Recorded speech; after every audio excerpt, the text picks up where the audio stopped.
So,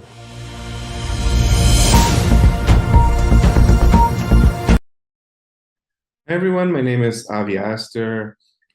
I'm an associate professor of sociology at the Autonomous University of Barcelona. It's really an honor to be here today, to be part of Hussain Global. I think it's a really great, innovative, original initiative. And so thanks to the organizers for inviting me to be part of this. I'm going to go ahead and share a short PowerPoint presentation, which will serve as a guide for my talk. So just bear with me for one moment.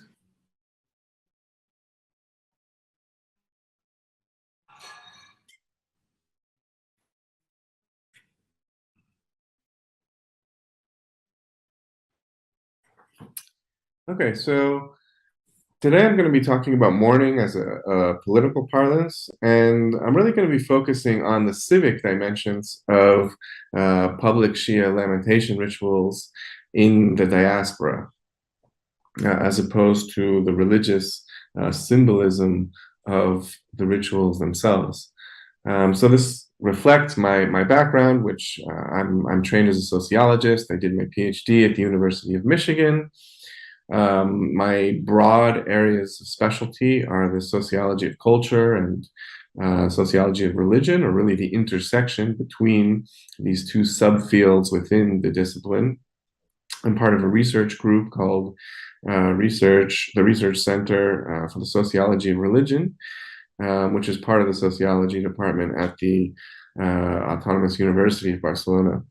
My general areas of expertise within these fields are interreligious coexistence, Islamophobia, and ethno-religious prejudice, and citizenship and integration more broadly conceived.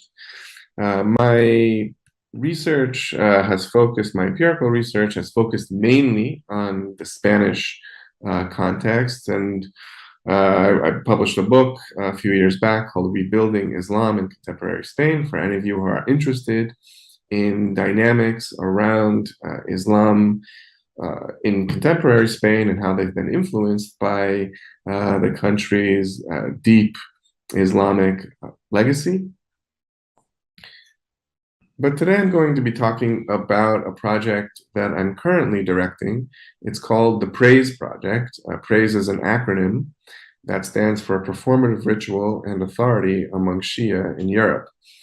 This is a project that began in 2021, and it's will go on until the end of 2024. It's funded by the Spanish Ministry of Science and Innovation, and it looks at Shia ritual, public ritual, in several European contexts, including Italy, Germany, Spain, Canada, and the UK. The focus is mainly on South Asian Shia community, although there's also some work being done on Middle Eastern Shia communities and converts to Shia Islam. So as I mentioned, the focus of this talk is on the civic rather than the religious dimensions of Shia mourning rituals. The basic starting point is that public lamentation rituals may serve as an important stage for a range of communicative acts that are directed not only at Shia audiences, but also at non-Shia audiences. So the issues that are touched upon in these rituals are not strictly religious, but they also reflect the contemporary challenges facing different Shia communities, or that Shia perceive as pressing issues around the world.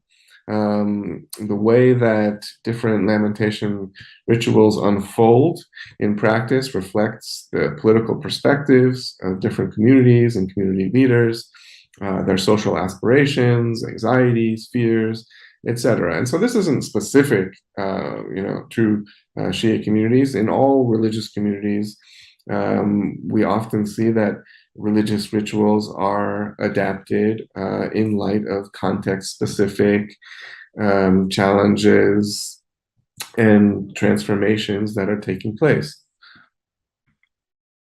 So some of the questions, to give you an idea of the types of questions that this project is interested in addressing, I've listed a few here.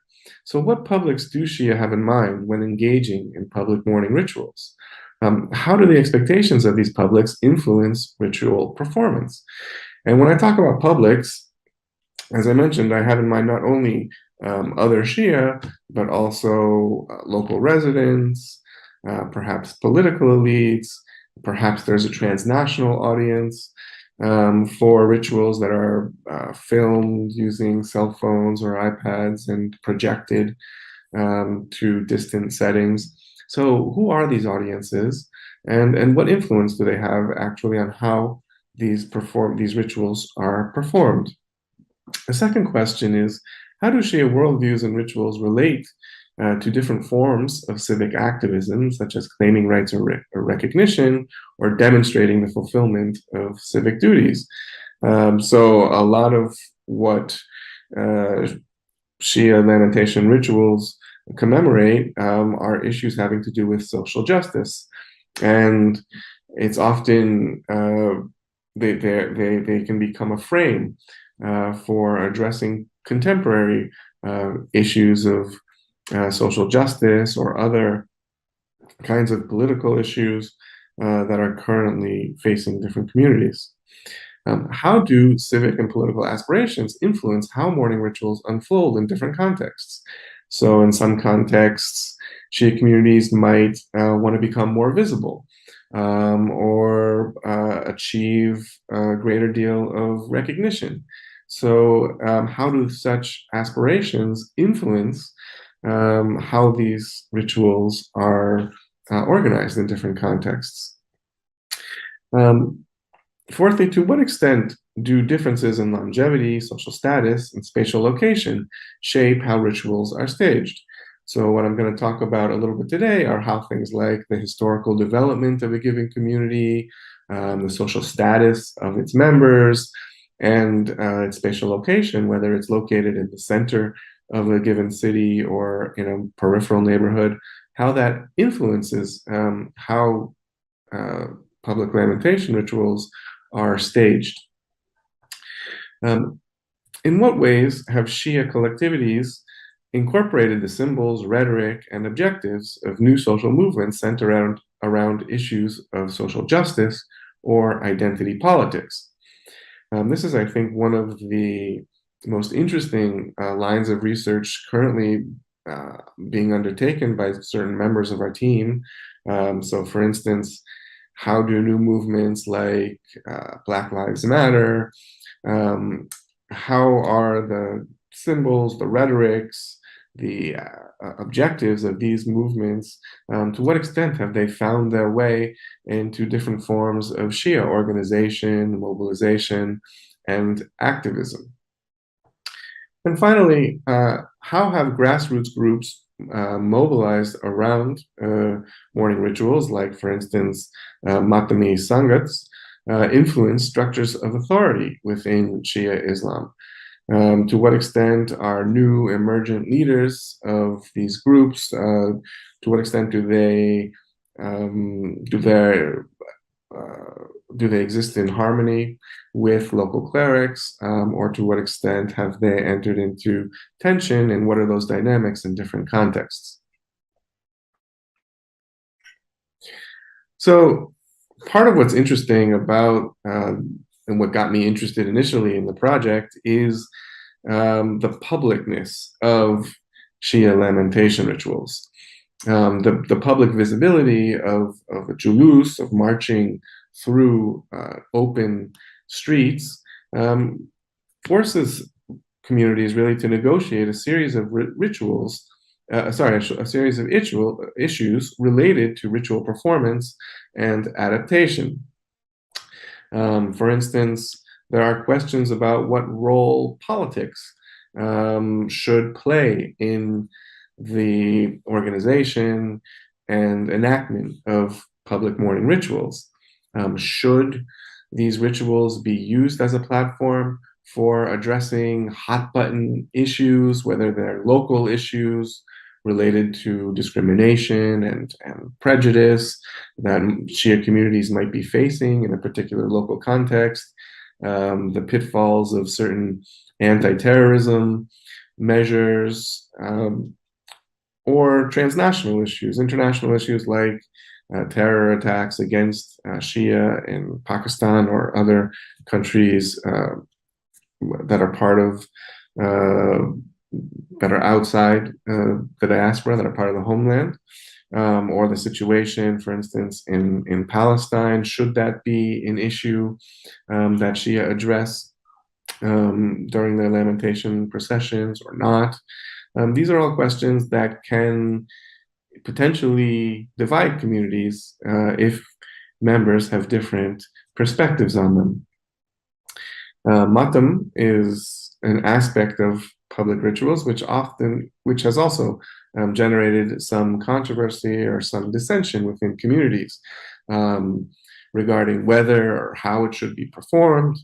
Some are concerned about the image that it might create for the broader non-Shia public, especially given the high potential for misinterpretation, given all of the negative stereotypes around Islam and the potential to interpret such a practice as reflective of some sort of violence, of course, misinterpreted as some sort of violence endemic to the religion. And so there's also debates about Matam and how it should be practiced in public. As you can, these are some photos that were taken at Julus in Toronto. Here you see a really creative way of engaging with a broader public. There's clearly an awareness that non-Shia are watching this procession. It's a very central procession that goes through very populated neighborhoods in Toronto, and so this you can see that this group created T-shirts that sort of try to provoke a kind of engagement. It shows a certain openness to explaining what the ritual is about, what it means. Banners were also used to get this message out in English. One sees similar messaging happening in cities like London, where there's a very long and established Shia community. Here you can see a banner that reads, "Fight terrorism and justice, do not pass a verdict relying on probability." So in this case, the Julus is used as a platform for engaging in discourses of social justice and addressing local political issues. London was also, of course, the site where Hussain first emerged. It's now really a global movement and has many followers, has many initiatives both in the UK and abroad, and it's really a way of using Hussain, Karbala as inspiration for broader social justice initiatives. And there are certain contextual factors that characterize places like Toronto or London that would explain in part why some of these innovative initiatives are happening in these places. Well, for one, these communities, as I mentioned, have a long historical development. We're talking third, fourth generation. They're composed mainly of native-born citizens as opposed to immigrants of foreign nationality, which is the case in other diasporic contexts in Europe. A second contextual factor that's important relates to status, the socioeconomic standing of community members. And in places like Toronto and in London, you have a lot of diversity. You have a mix of both middle, upper class, but also working class. And this also influences how public lamentation rituals are staged, whether or not political messaging is part of them, to because it influences the extent to which community members feel empowered to assert their views regarding social justice or not. And finally, a third contextual factor is spatial centrality. Are these rituals organized and staged in the center of the city, or are they primarily peripheral phenomena that don't have a lot of visibility among residents who are not Shia, or among residents who inhabit the city centers? So we have a very different context, for instance, in Barcelona, where I live and where I've done the bulk of my research thus far. In Barcelona, in contrast to places like Toronto or London, the community is mainly composed of first-generation Pakistanis. There's now beginning to be an emergence of a second generation, but it's still relatively small. These communities are primarily working class. Nonetheless, the procession, the Imam Barga, the main Imam Barga Al Qaim, is located in a very central neighborhood, the Born, in the city's old corner. And so when they organize a julus, they march through the center of the city. So they, despite being low status and mainly migrants, they have a very high visibility in the city. And this creates a certain pressure or opportunity, really, to communicate with a broader public. So they present, they distribute information materials that explain what Hussain, who Hussain was, what Ashura is all about, or and as you can see here, the one on the left is the original one that they used when I started my research, that they wrote themselves. But then the city government kind of entered into the picture and said, hey, how about we create one that's a little bit more intelligible for the local public? And they collaborated and developed a new style of leaflet that explained things slightly differently, and also in Catalan rather than Spanish. And this kind of reflects the city government's desire to really become involved in these things and to promote intercultural engagement. So that's another contextual factor that's important. To what extent are local municipal governments and agencies really interested in promoting intercultural engagement among Shia communities and the broader public? Each year, the Julus in Barcelona ends at the Arc de Triomphe, which is a big giant arch that was the main access gate for the 1888 World Fair. It's a very iconic space in the city, and for the local community, claiming, at least temporarily, this space and organizing this ritual there, which is where the processions conclude, is a way for the local community to claim its place in the city and to demonstrate its belonging. On various occasions, the procession has been rerouted to different areas, and this has been very disappointing for the community. In some cases, it has conflicted with local festivals like local Patriots Day Festival. In other case, with some political event like the referendum on Catalonia's independence, and it's either had to be canceled or rerouted. But the community has, by and large, been happy to comply with the city's directives, even if not ending here at this iconic space for them is really disappointing, because again, it's important for them to sort of become visible and claim their place in the city. At the end of each Julus, there's usually a small speech that's given by local representative of the community, and most of the speech is usually given in Urdu, but there's always a part of it that's given in Spanish, and that is aimed really at the broader public. And so here's an example. Today this was at the Imam Ali procession just this year.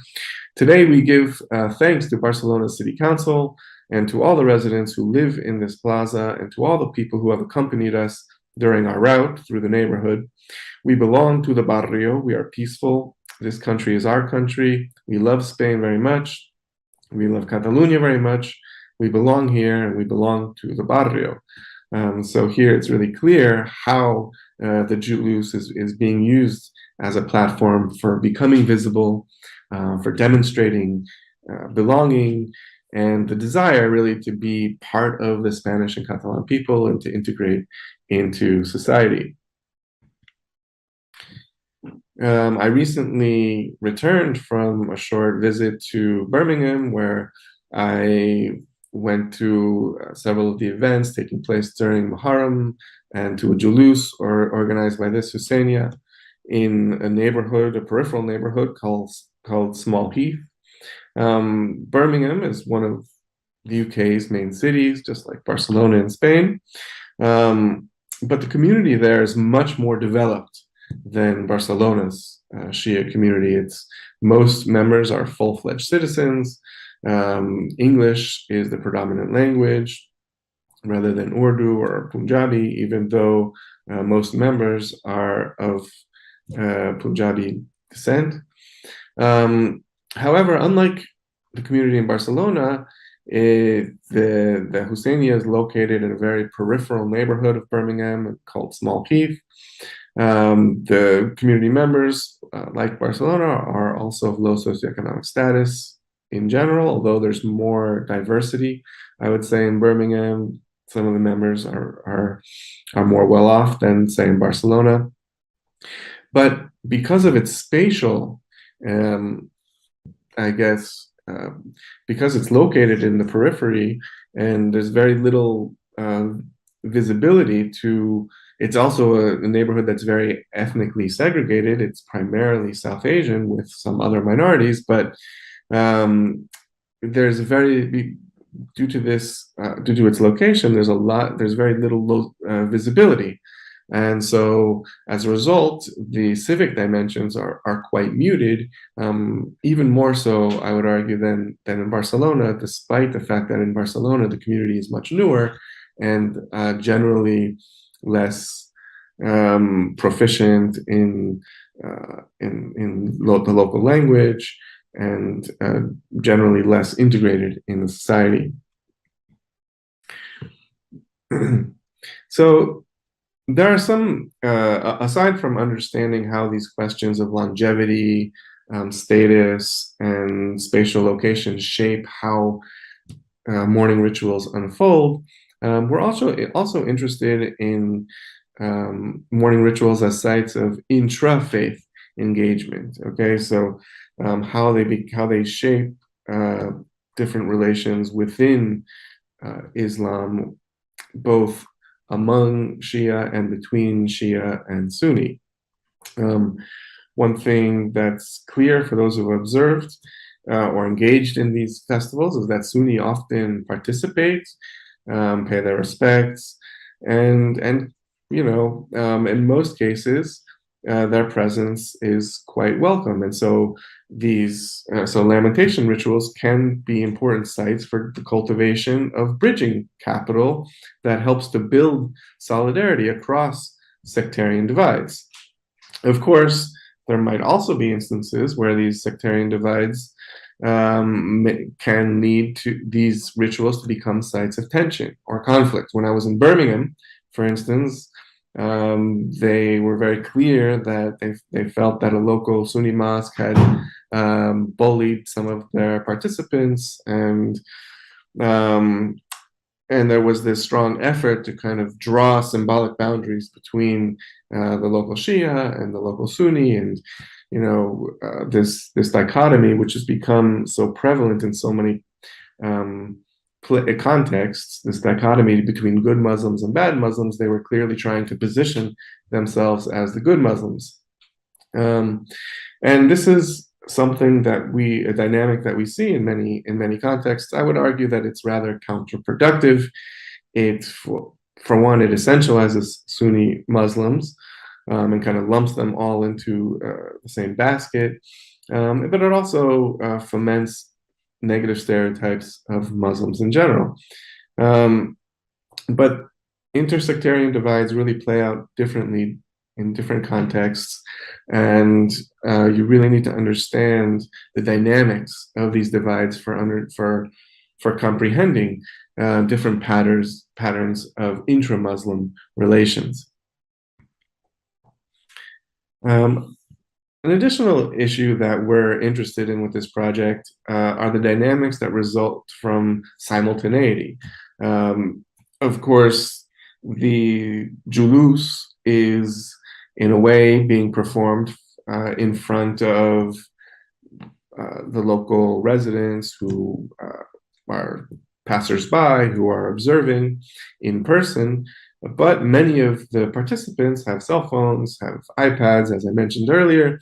They're filming, they're broadcasting, or posting videos on social media. So they have other audiences in mind that are, at a distance from where the julus is actually taking place. So there's this simultaneous performance both for local and for global audiences.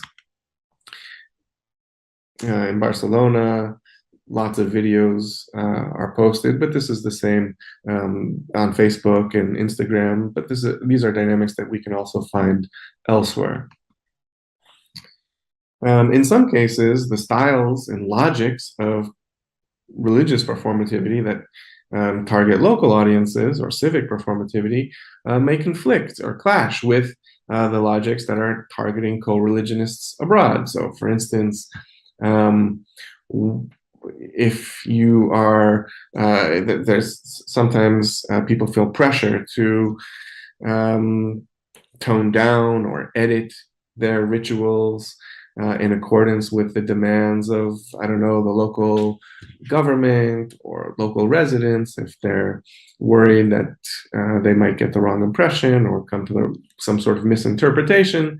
But on the other hand, people often want to impress their families and friends abroad, and this would generate pressure to amp up religious fervence. So you have two different pressures coming from two different audiences simultaneously, and we're really interested in understanding how these pressures are negotiated in different ways, and how these negotiations are shaped by factors both internal to different communities, their socio-demographics, longevity, things that I mentioned before, and also external to communities, the different pressures coming from the municipalities or the larger regional or national contexts in which they reside.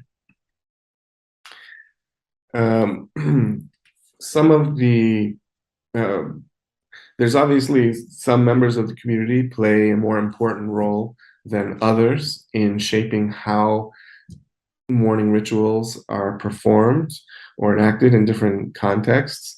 Some sociologists and others have written about these individuals as style leaders, people who have a certain esteem within the community and influence and shape how people engage, both civically and how they perform religious ritual.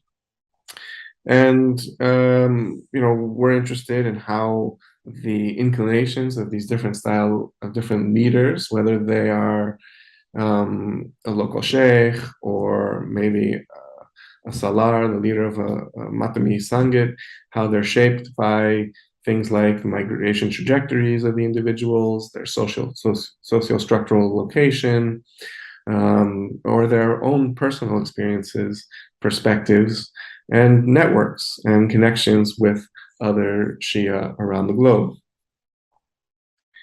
I think it's really interesting to look at the emergence of new style leaders, new individuals. For instance, charismatic salars with a popular following. Now, in some cases, the relations between Matami Sangits and Salars on the one hand and local clerics is quite fluid and easy. But in other cases, they have very different perspectives on, for instance, the role of matam in public lamentation rituals, or whether politics should be part of the rituals.